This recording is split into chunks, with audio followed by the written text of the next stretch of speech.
very special day, a happy day. There's no tachnum because it's the 7th of Adar. What is the 7th of Adar? I'm sorry. The 7th of Cheshvan.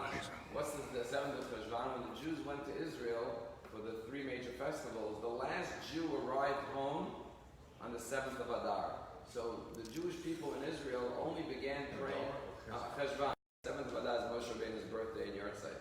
7th of Cheshvan is a special day because when the last Jew got to the final destination of the most outward home of Israel on this day, so today's the day they started praying for rain.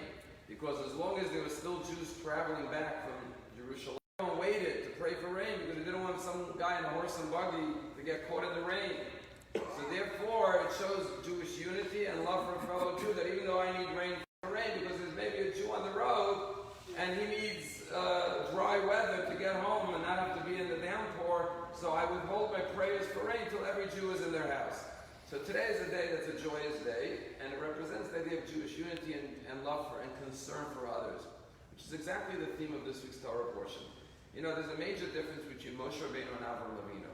When Moshe Rabbeinu, God comes to him at the burning bush, we know exactly why God came to him, because he already proved his leadership. When he was in the Egyptian palace living a life of luxury, he saw the way Jews were being persecuted.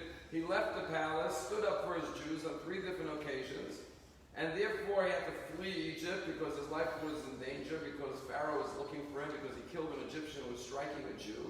So when God comes by the burning bush, we know why he came to him, because he showed that his concern for his fellow Jew.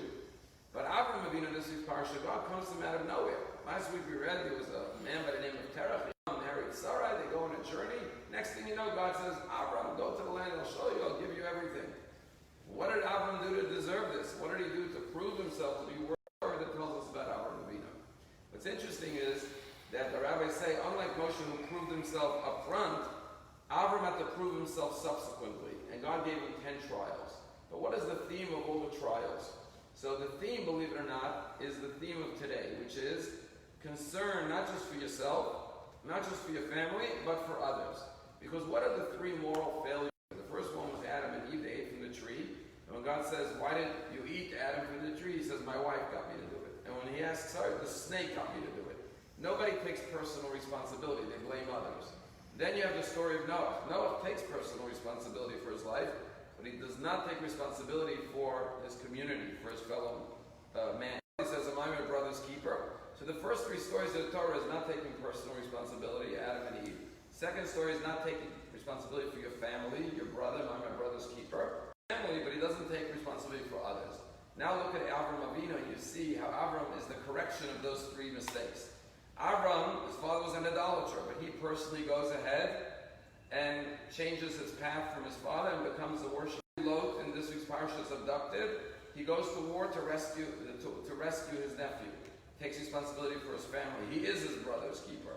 And finally, when Sodom and Gomorrah is going to be destroyed, he prays for everyone, unlike Noah who doesn't pray for his generation. And he shows us that in life you can't just be a blessing for yourself, you have to be a blessing for your family, and more outwardly for your whole community.